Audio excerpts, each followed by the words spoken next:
Now, this is a headline you might not have expected to see in the Times. Was Epstein a Mossad agent? New files deepen mystery over Israeli links.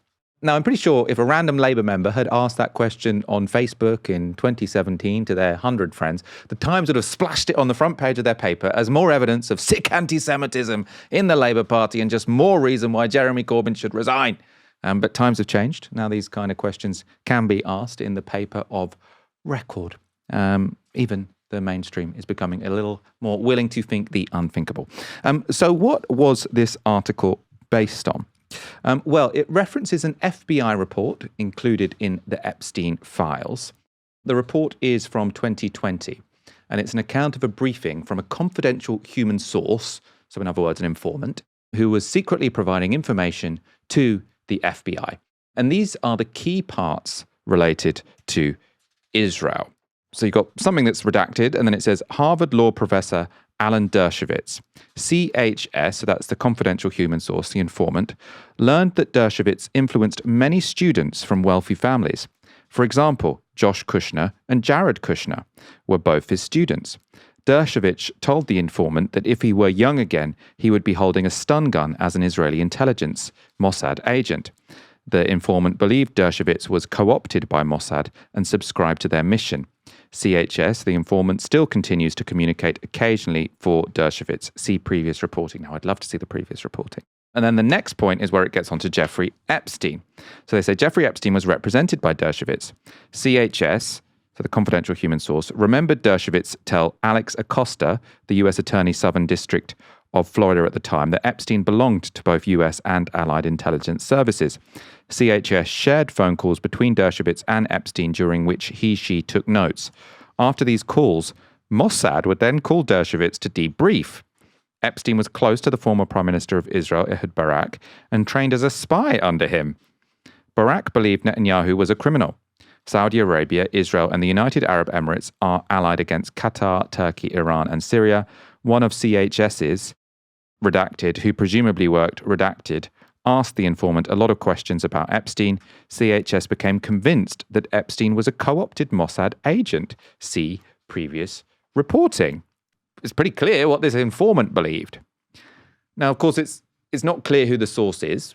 One would presume they would have to be someone close to either Dershowitz or Epstein for the FBI to take them seriously. There's references here to sort of being part of a phone call and taking contemporaneous notes, so that would presumably give the person added legitimacy.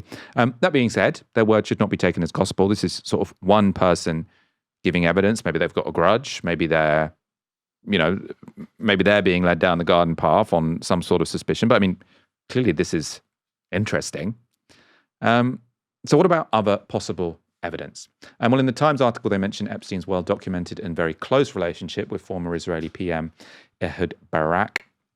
And the newly released emails make clear that Barak stayed at Epstein's Manhattan apartment on multiple occasions, right up to the year of his arrest in 2019. And we already knew from reporting by Dropsite News, more on that later, that Epstein helped Barak transition from defense minister into an international security consultant. So he linked him up with various governments who could become clients. So not actually dissimilar to the relationship between Epstein and Mandelson, formed this very close relationship with a senior government minister. Barak was defense minister as well as prime minister. And then when they leave office, help them link up with either the private sector or other governments. Again, that doesn't prove a Mossad connection. There is reference to Mossad in the emails, though. So these are two of the emails where the agency is mentioned. So the first relates to David Boies, a lawyer who was representing Harvey Weinstein at the time, who was accused of hiring former Mossad agents to intimidate Weinstein's victims. So it's the lawyer, obviously Weinstein was being accused of multiple sex offenses. And then the lawyer, it was said, hired Mossad agents to help intimidate the victims. So this is an exchange from Jeffrey Epstein to Ehud Barak. November 2017. Did Boies ask you to help obtain former Mossad agents to do dirty investigations? This is getting a lot of press. And then Barak clearly doesn't want to talk about this by email. Call me. I'm in Paris. And then Jeffrey Epstein responds, I tried, and then gives the number that he can be contacted on. The second exchange from the following year seems, I suppose, like more of a joke, an inside joke, but who knows how it should be read. This is from December 2018. from Ehud Barak. Hi, Jeff. Are you going to be in London on Thursday? Best, EB. And then Epstein replies, unfortunately not. You should make clear that I don't work for Mossad. Smiley face. Again, read of that what you will. The article also references what is probably the strongest circumstantial evidence relating Epstein to Mossad. And that's this man's. This is Robert Maxwell. Robert Maxwell, the father of Ghislaine Maxwell. He's a disgraced media tycoon, so he owned lots of British papers and then stole people's pensions. He was widely suspected of having connections to the Israeli intelligence agency. And after he mysteriously died, after falling from his yacht in 1991, his body was brought to Israel to be buried in Jerusalem's Mount of Olives. That's a graveyard reserved for Israel's elite servants. His funeral was attended by Israeli Prime Minister Yitzhak Shamir, Israeli President Chaim Herzog, and at least 6 serving and former heads of Israeli intelligence. A lot of Mossad agents at that funeral. Investigative journalists Gordon Thomas and Martin Dillon even referred to Maxwell as Israel's super spy, and that was in their book of the same name. And in that book, they claim that Maxwell engaged in operations on behalf of Mossad, but then threatened to blow the whistle unless officials agreed to pay back some of his enormous debts. So he got into all of these debts. He was stealing the pension fund from his companies, and it seems like he sort of thought, okay, desperate times, desperate measures. I'm going to say to Mossad, unless you help me pay my debts, I'm going to go public on our relationship. That was their theory. They claim Mossad killed him in response. Obviously, this is all sort of in the public domain. That book was published a while ago. What we've now learned in these emails is that Epstein may have been convinced, or at least he read the book, and he extensively quoted from the book in a 2018 email, again to a redacted recipient. So this is a quote from that book. Robert Maxwell threatened Mossad. He told them that unless they gave him £400 million to save his crumbling empire, he would expose all he had done for them. In that time, he had free access to Margaret Thatcher's Downing Street, Ronald Reagan's White House, to the Kremlin, and to the corridors of power throughout Europe. Maxwell passed on all the secrets he learned to Mossad in Tel Aviv. In turn, they tolerated his excesses, vanities, and insatiable appetite for a luxurious lifestyle and women. He told his controllers who they should target and how they should do it. He appointed himself as Israel's unofficial ambassador to the Soviet bloc. Just to remind you, this is Jeffrey Epstein quoting a book about Ghislaine Maxwell's dad, Robert Maxwell. Now, on first reading, that email didn't scream to me that he actually worked for Mossad. Like he's read a book about Mossad and is now quoting something to a person. So this doesn't seem like someone who has insider info on Mossad. Oh, by the way, the subject line for that was "he was passed away." That's not from the book. So I suppose it does look like Epstein's convinced there. He's saying he was passed away and here's the evidence. However, this exchange from 2017 provides an interesting twist. So in 2017, the self-help author Deepak Chopra wrote this to Epstein. Come to Israel with us. Relax and have fun with interesting people. If you want to use a fake name, bring your girls. It will be fun to have you. Love. You know, this is an aside, but this is obviously sort of the grotesque nature of how these people email each other. Use a fake name, bring your girls. It will be fun. It's all very gross. Epstein's response, though, is perhaps more surprising. So he says, another location, I do not like Israel at all. And so this email, I don't like Israel at all, is being used by some to sort of suggest clearly he wasn't a Mossad agent. If he was a Mossad agent, why would he hate Israel? But I actually think the combination of him clearly at around the same times, this email is from 2017, the email sort of where he's quoting about Maxwell being killed, are somewhat contemporaneous. It seems to me like it could have been the case that Jeffrey Epstein was working for Israel to some degree, maybe, probably not as like an explicit Mossad agent, but maybe as an asset or whatever. And then he had realized sort of a bit late in the day what Mossad does if you cross them. And he was worried that he was going to have the same ending as Robert Maxwell. And so he didn't want to go to Israel because he had, you know, at one point been working for Israel. Then something's gone on where he's crossed them. Maybe they weren't particularly happy with him getting caught for the whole child sex offense and stuff. Maybe they thought that, you know, was putting them at risk. Maybe they'd fallen out, and then he didn't want to go to Israel because he didn't want to end the same way that Robert Maxwell did. That is speculative, completely speculative, but I also don't think it's crazy, which is the standard I set for myself. Right. Sorry, let's go on. The Times quoted Lynette Nussbacher, I probably pronounced that wrong, a former British Army intelligence officer and lecturer in war studies at the Royal Military Academy, Sandhurst. So she said this is a military expert, this is who they quoted. Every intelligence agency has people who work for the agency who are on salary, who have their pension paid for by the agency. We call them officers. Then there are people whose officers influence them to do work for their agency, sometimes paid, sometimes manipulated, sometimes blackmailed. They're called agents. And then there are people who are assets. They are just useful. Is it possible that Epstein was an asset to the Mossad? Yes. Do I think he was an agent of any intelligence agency? I think it was unlikely. Was he an officer? No. So she's saying it is plausible, possible that he was an asset, though not someone sort of directly working for Mossad, which seems plausible to me. Someone I trust on this, who's done a lot more research on the relationship between Epstein and Israel than I have, is Murtaza Hussain from Dropsite. He's written extensively on Epstein's connections, especially to Ehud Barak. And I just wanted to show you a short clip, which was from the interview I did with him in November last year. It's very clear that he had more influence and power than many powerful government officials around the world. If you look at these emails between himself and Barak, at this time when 2012, 2013, when Barak was still one of the most powerful, influential people in the Israeli security establishment and political establishment, there's a clear power dynamic in those emails. It was not that Epstein was seeking out Barak's attention or trying to get a hold of Barak per se. It was really inverted. Barak was somebody who was eager for Epstein's attention, eager to work with Epstein, anxious to be in his good books and so forth. So, it certainly wasn't like Epstein was working for Mossad or something like that.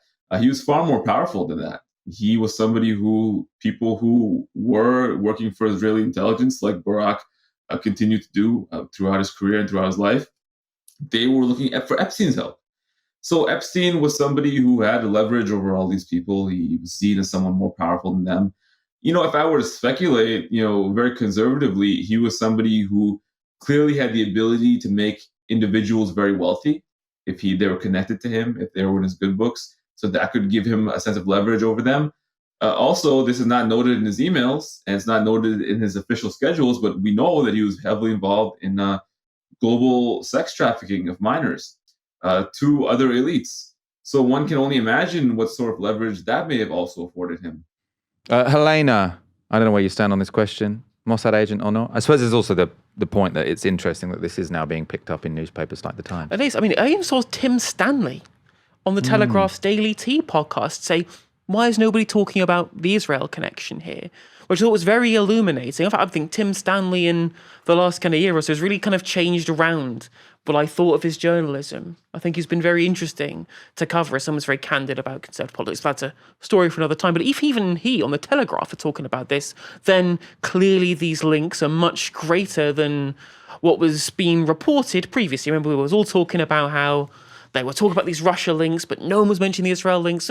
Now the tide on that beginning to turn, which is interesting. I think, in my own opinion, from the information that we have right now, I think I probably closely align with what Lynette Nussbacher was saying specifically. I think she's right in her assessment of this, insofar as could he possibly have been an asset? It looks quite likely.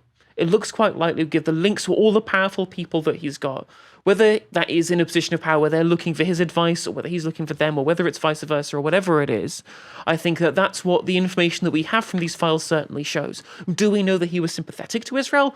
Absolutely. Not just in terms of his personal agreements with people from the country or from high-profile people from the country, but the mission of the country. Right? He was the guy who donated to the IDF, lots of money to the IDF. He even donated to the charity which puts the most amount of money, puts lots of money into settlements, into actually funding illegal settlements in the West Bank. So this is somebody who has really close ties to the project that Israel represents, even if he's not directly being related to the Mossad necessarily, right? Whether he's someone who's a person of interest, who has these links to powerful people, and who may have done things that they had similar interests as, right? There's a difference between someone doing something because they've been told to and converging interests based upon shared ideologies or shared values or on shared positions, which may be the case. It may be the case that just happens to dovetail into each other because, of course, we see from the cozy little chats between Ehud Barak and Jeffrey Epstein. Barak was the one who got him onto Palantir. These links between powerful companies and powerful people and this, I guess that's a very kind of military-based relationship between not only Palantir and Israel, but then between Palantir, Israel, and the United States, and indeed potentially the United Kingdom, but given the fact that Palantir have contracts with us now as well. So those are all converging interests. Does he have to be on the books as a paid agent for that to be important? For Israel to be important for the Mossad? Clearly not. Clearly that doesn't have to be a direct relationship rather than a causal or casual relationship. But it all does look extremely fishy. Although I will say, when it comes to the thing saying, I don't like Israel at all, well, you may be scared of going there if in case they would hold him up for the things that he'd potentially double-cross them for. I mean, well, Israel have shown they're very happy to assassinate people in other countries as well. Like Atef Sieso was assassinated in Paris for being a member of the PLO. So I don't think it is necessarily past Israel's remit to engage in reprisals against their state enemies, whether they're on Israeli territory or not. Of course, I mean, whether that coming to Jeffrey Epstein's mind at the time of go, well, need to stay away from Israel for reprisals, of course, that remains to be seen. But well, I mean, even if you think they could take you out in another part of the world, it's presumably easier for them to take you out in Israel, right? True. So he may not have thought I'll be safe in a New York prison where he did die in suspicious circumstances. So he didn't need to think that he was safe outside of Israel to think that there was an increased threat inside Israel. So I could see, to me, it seems unlikely that he just suddenly changed his mind, where like his whole life he'd been really pro-Israel, donating to the IDF, yada, yada, yada. And then suddenly he's like, actually, I hate Israel. It seems to me that probably if he doesn't want to go to Israel, there is a reason beyond he's just sort of lost the taste for it. That's true. You don't turn heel on an entire political project that you've self-financed, and not just self-financed kind of casually, right? There are charities that support, civil society in Israel, which is, people donate to it. It's not a big deal. But donating to a charity that funds settlements, right, illegal settlements in the West Bank, shows that your connections to Israel are a deal greater than just, I like this country because it's the Jewish homeland or whatever. It's the project of colonization that he's directly funding with his own money there, which is a much closer link than most kind of casual Israel fans, I guess you'd call them at this point, would have, other than that. Yeah, I don't think he'd just gone. I actually feel, even though I sort of made this connection in the last 2 hours, I feel now quite confident that Jeffrey Epstein was too scared to go to Israel in 2017, and that's very interesting. I've not heard the name Lynette Nussbacher in a while. She was one of the experts that they hired to talk about military strategy on the BBC show Time Commanders, if you remember that one. Fantastic. Which, although that used to be hosted by Greg Wallace, though, so best a little less said about the better. I suppose the Israel part of the narrative that I always found I suppose, attractive in terms of sort of parsimony was the money side, because the big gap in the sort of whole story with Epstein, it was always quite clear to me how he made these elite friends, right? He was charismatic. He could provide nerdy guys with sexy parties that they might not get otherwise invited to, right? He made them feel like hot and sexy as well as smart. Right, these are kind of nerdy people who got to feel like jocks for a while, but he could only do that because he had loads of money. Also, he could bring very interesting people, some of whom he brought because he was sort of providing their institutions with money. So all of these brilliant academics come because he's rich, and the hole in the story was always, so how did he become so rich that he could lavish this much money on people who are already rich? Because to seem rich around Bill Gates, you need a real lot of money. Like you could, if you have a couple mil, you can seem rich around like ordinary Tom, Dick, and Harry. But if you're hanging out in those circles and people see you to be rich as someone who can provide them with money, you had to be really, really goddamn rich. And I think there was not a good enough explanation as to where that money came from. I think why the drop site news articles were interesting to me, and why that conversation with Murtaza Hussain was interesting to me, is because basically they're saying the money came from money laundering, essentially. So he could help if you wanted to hide money or move illicit money, from government to government, or sort of from dodgy investor to dodgy investor, or dodgy investor to government, vice versa, arms trade, whatever, then you wouldn't go to a normal bank. You'd go to a sort of well-connected international person who's willing to break the law, and that Jeffrey Epstein was that person. And also, when it comes to illicit finance and money laundering, you can take a much bigger cut than official finance because you're taking a bigger risk. And so that's where the money came from. So that is... If that solves the money problem, then I'm less convinced he was paid by the Israelis. So to the extent that that's where the money comes from, I'm less convinced that he was getting paid by the Israelis. But he was clearly had a strong relationship with the Israelis, and I think for a while it was positive, and then it turned negative. And he was scared. Quite a theory. Quite a theory.